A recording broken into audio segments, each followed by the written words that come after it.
At the beginning of this conversation, you said it is a bad day for Iran. You just said you think that that regime will topple. You just don't know when. When you're looking at when, can you pinpoint a little bit? Would that be days, weeks, months, years? Is there any ballpark there?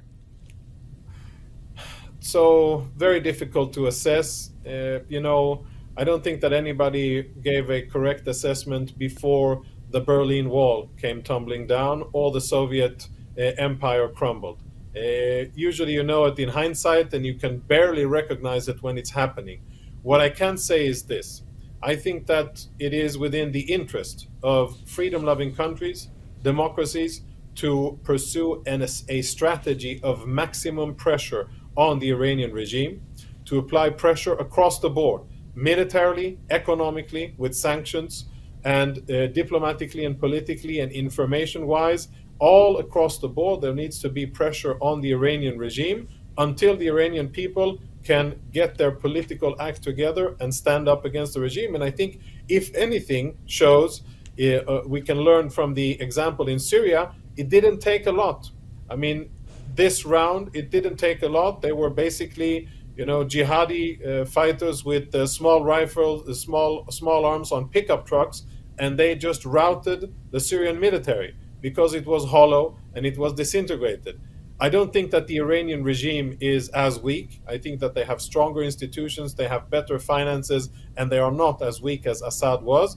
But I don't think that they are as strong as they think they are, or that they want people to perceive that they are. And I think that it is only a matter of time before this evil regime eventually is relegated to the dustbin of history. It'll take months or years. I think that in the coming years, there will be a window of opportunity for Israel, for the United States, for Saudi Arabia, for other countries to actually invest time and resources in helping the Iranian people rise up. As you're saying, we're really on a precipice right now, and there's a lot that remains to be seen in the Middle East. So what specifically are you looking out for next? I am looking out for, first of all, to make sure that there's not chaos and anarchy in Syria that may spill over into Israel. Israel has taken a few preemptive measures to safeguard itself and its population, and so far that's working. I think Jordan is very important to be protected and safeguarded, and I would hope that there would be American words of warning towards Turkey, which is a NATO member, and hopefully impress upon the Turkish leadership that now is definitely not the time for any imperial adventures, and not to make any land grabs into Syria. That, I think, is very important in order to preserve. And I think President Biden yesterday said, or today said, very good things to help the new Syrian leadership go towards the path of civil rights and human rights, and to have a smooth transition of power. Hopefully, in the future, maybe dare we say the word democracy, even though it's a very big word and it doesn't have a lot of success in the Middle East, but maybe towards something that is closer towards rule of law, democracy, civil rights, human rights. That would be a good thing. And to try to avoid a bloodbath that could be a result of the transition of power here. It's a very sensitive situation, and I think we are definitely not out of the woods yet.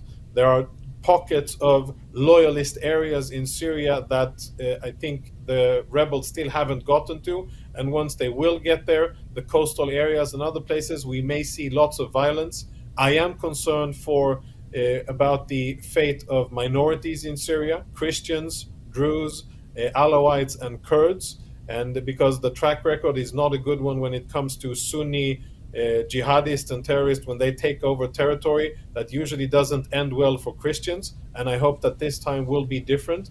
And, I'll end on a positive note. I saw an interview on Israeli TV by one of the commanders of the Syrian rebel forces on the Syrian Golan Heights. And his message towards Israel was one about love. Yes, he said the word love, support, freedom, investment, prosperity, and really extending a hand towards Israel. And that's exactly what I think should be the focus. And I think that there's a good chance here for good things to happen in Syria. It's probably going to be better in Syria than it was under a very cruel dictator that was propped up by other dictators, by Russia and Iran.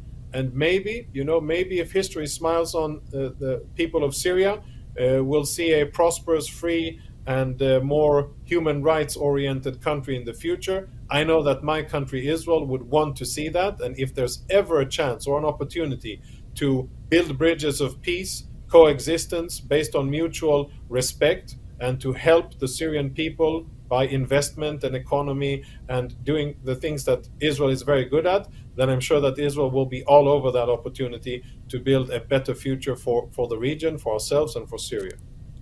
Well, Jonathan, this is certainly a developing situation. And as we have future conversations, I hope you can come back on and join me and break it down. Thank you so much for joining me. You're welcome back anytime.